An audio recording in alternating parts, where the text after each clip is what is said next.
You'll recall the Freedom Convoy was also accused of harassing businesses, when in reality, the convoy brought revenue to otherwise slow establishments.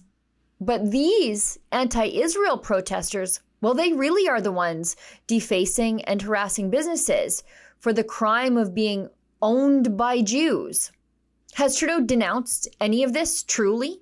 Has he used the counterterrorism law, the Emergencies Act, the same counterterrorism law he used against the Freedom Convoy to put a stop to these Iranian-backed hate rallies on the streets of Canada? The Trudeau Liberals' hypocrisy on the anti-Israel hate marches happening across the country could not be more glaring. Today I'll give you just a few examples. First of all, I think we all need to be extremely concerned about the rise in tensions, the rise in threats of violence, the rise in actual acts of violence, and the rise in hatred. And I think one of the most important things for all of us to do is to remember who we are as Canadians. When the Quebec City mosque shooting happened, members of the Jewish community stepped up in support of the local mosque here in the Soo. When there were terrible incidents of anti-Semitism in Canada and in the United States over the past years, the Muslim community showed up at the synagogue here in the Soo. Remember how Prime Minister Justin Trudeau treated the unifying, peaceful, anti-COVID mandate Freedom Convoy resistance movement? Remember that? It landed in Ottawa for about 3 weeks in the winter of 2022. The small fringe minority. Trudeau called the convoy participants and supporters names, and he spread misinformation about these Canadians who went to their nation's capital just to be heard and to demand to be free. Trudeau treated the convoy participants and supporters quite literally like terrorists. Even before the truck convoy came to Ottawa, the government was planning to insult the occupants in an effort to scorn them. And the media helped Justin Trudeau libel and lie about his first real opposition in 8 years. There is concern that Russian actors could be continuing to fuel things as this protest grows, but perhaps even instigating it from the outset. Well, again, I'm going to defer to our partners in the public safety. Trudeau incessantly prattled on about hate-filled rants against his cabinet ministers and other MPs when people simply said mean or impolite things to members of parliament during the convoy. The tone of our democracy, the tone of our political debates is set by those politicians who get sent to Ottawa to represent their communities.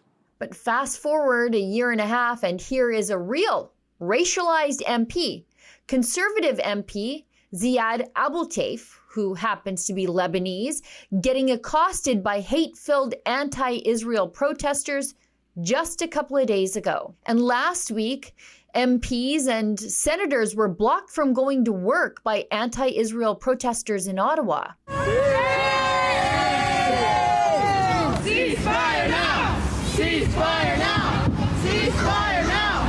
Ceasefire now! These same people blocked MPs' offices across the country, including Prime Minister Justin Trudeau's constituency office. Remember when the media and Liberal politicians accused the convoy of starting a fire in an apartment building in Ottawa? Of a horrific story that clearly demonstrates the malicious intent of these protesters occupying our city. It was all fake. There was no convoy-related arson in an apartment building in Ottawa. However, there are genuine anti-Semitic attacks, including a firebombing at a synagogue and 3 shootings at 2 Jewish schools in Montreal. You'll recall the Freedom Convoy was also accused of harassing businesses, when in reality, the convoy brought revenue to otherwise slow establishments. But these anti-Israel protesters, well, they really are the ones defacing and harassing businesses for the crime of being owned by Jews. We mean the resistance in Gaza, the ones that are even labeled terrorists. We don't call them terrorists. We say that they're anti-terrorist. Hamas is legitimate.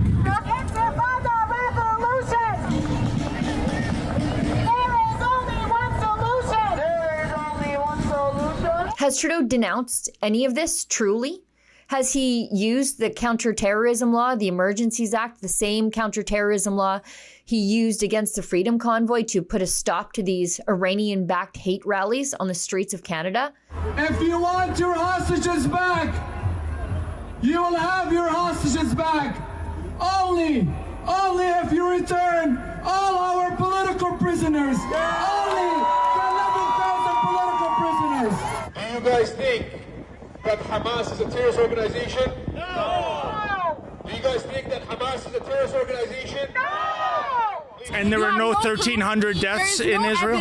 There's no evidence. There's no photos whatsoever. Hamas is a Muslim group. They would never do that because it's against Islam. That's number one. And that's something that they show. Do you really believe that? Has Trudeau blocked the bank accounts of these participants in these neo-Nazi jamborees? Has he truly denounced their calls for open genocide of Israelis and their support for an outlawed terrorist organization, Hamas?